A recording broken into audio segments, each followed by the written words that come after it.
Picture the most beautiful coastline in America. White sand so pure it squeaks under your feet. Water so clear and warm you can see the bottom from 50 feet up.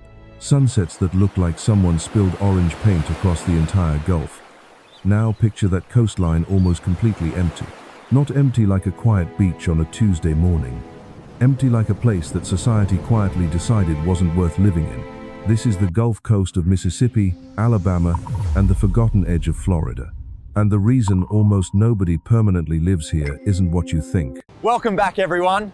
We're exploring one of the most remote stretches of the coast today, and as you can hear, it's pretty windy out here. Because here's the thing. This same stretch of coastline sits at the exact same latitude as Miami. It has the same warm Gulf water, the same white sand beaches, the same subtropical climate. Miami has nearly 3 million people crammed into its metro area. The entire Mississippi Gulf Coast, less than 300,000, spread across 100 miles of prime waterfront. So why? Why does one of the most geographically stunning coastlines in the entire country sit so quiet? The answer involves a geography so dangerous that even the land itself keeps trying to warn you. I'm F, and this is the geographic story behind America's most beautiful and most abandoned coastline. The wind here on the Gulf Coast is relentless, shaping these dunes day after day. It's a powerful reminder of nature's force. To understand why this coast is so empty, you first need to understand what makes it so uniquely dangerous. Pull up a bathymetric map of the Gulf of Mexico, a map that shows the depth of the water, and you'll immediately notice something the casual observer completely misses. The Gulf of Mexico is not a deep ocean basin. It's more like an enormous bathtub. Along the northern Gulf Coast, the Mississippi, Alabama, and Florida Panhandle shoreline, the continental shelf stretches outward for miles before the water gets meaningfully deep. And that shallow shelf is one of the most dangerous geographic features in North America. You see, when a hurricane churns across the open ocean, it's constantly pushing water forward beneath it. In deep water, that pushed water has somewhere to go down. But when a storm hits a shallow continental shelf, that water has nowhere to go but up.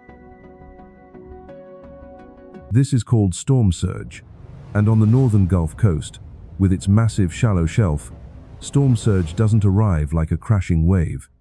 It arrives like the ocean itself has decided to move inland. Not a wave, a wall.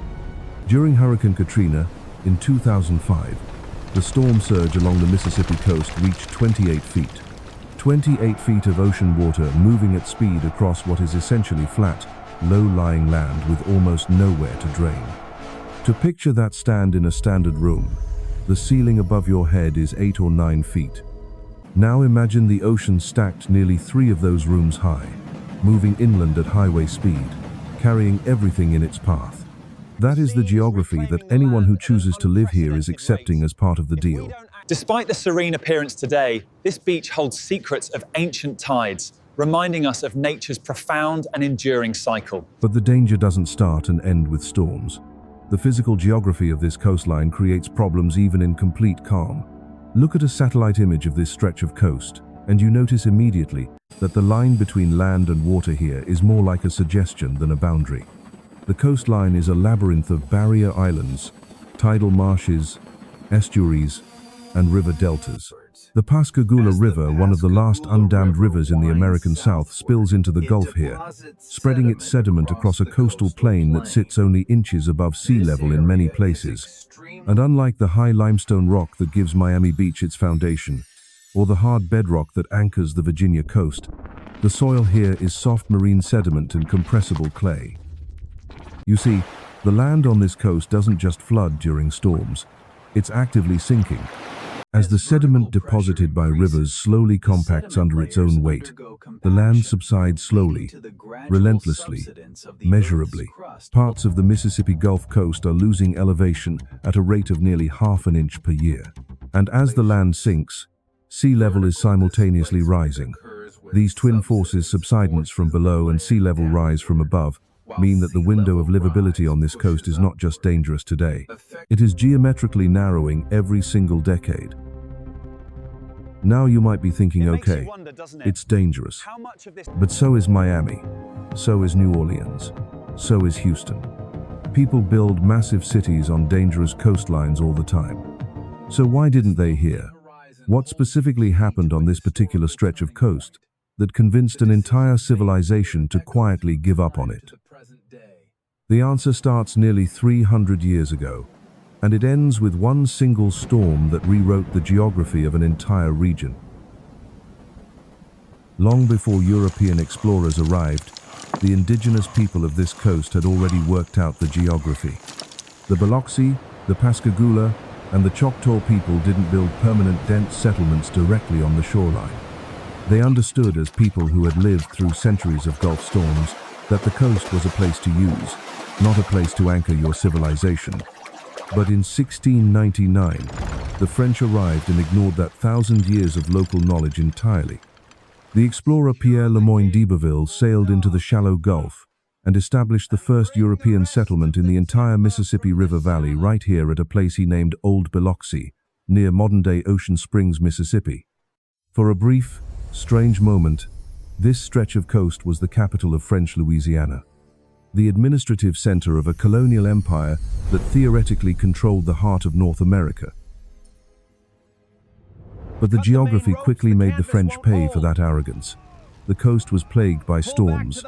The harbor was too shallow for large ships. The soil was too waterlogged for serious agriculture. The insects were unrelenting, carrying malaria and yellow fever that killed settlers in waves. Within a few decades, the French abandoned the Gulf Coast and moved the capital upriver to New Orleans. And in doing so, they made a geographic judgment that still defines this coastline today. They decided this coast was a place to pass through, not a place to build. For the next 2 centuries, the pattern held. Small fishing communities, modest port towns, oyster harvesters and shrimpers who understood the Gulf's rhythms. The occasional resort town for wealthy Southerners seeking the beach in summer. Biloxi, Gulfport, Pascagoula on the Mississippi side. Mobile, slightly inland in Alabama. Pensacola and Panama City on the Florida edge. These were the cities, and none of them ever grew into anything approaching a major metropolis. The geographic logic was always working against them. No deep water port capable of handling modern container ships. No major river system to funnel agricultural wealth. No bedrock for serious industrial infrastructure. And always the storms. But while the coast was always sparsely populated, it still had communities. Real ones.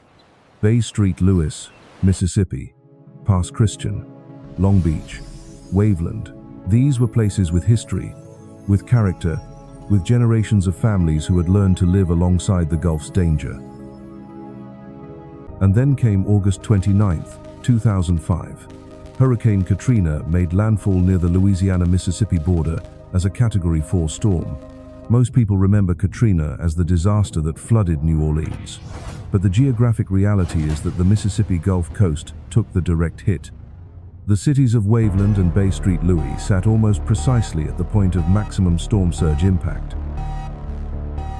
28 feet of water, moving inland for miles, not slowly, not gradually. In the time it takes to make a cup of coffee, entire neighborhoods that had stood for 100 years simply ceased to exist. In Waveland, Mississippi, a town of just 7,000 people, 95% of all structures were completely destroyed. Not damaged, destroyed. The footprint of a house that had stood for 80 years reduced to a concrete slab with nothing on it. 238 people died on the Mississippi coast alone. But here's the geographic consequence that outlasted the storm itself. After the water receded and people surveyed what remained, a quiet but profound decision began to happen, not in any government meeting room, not on any official document. It happened in living rooms in Memphis and Atlanta and Houston, where Mississippi Gulf Coast survivors were staying with relatives. People decided not to go back. But even for those who wanted to return and rebuild, the geography had one final weapon. After Katrina, the major American insurance companies did a very simple geographic calculation. They looked at the storm surge maps. They looked at the subsidence data. They looked at the sea level rise projections. And one by one, they quietly stopped offering homeowners insurance along the Mississippi and Alabama Gulf Coast. State Farm, Allstate, Nationwide. All either pulled out entirely or repriced their policies to levels that made homeownership economically irrational. The market itself had declared this coast too dangerous to insure. What filled the gap was the Mississippi Windstorm Underwriting Association, the state-run insurer of last resort. Today, insuring a modest home on the Mississippi Gulf Coast costs 3 to 5 times the national average.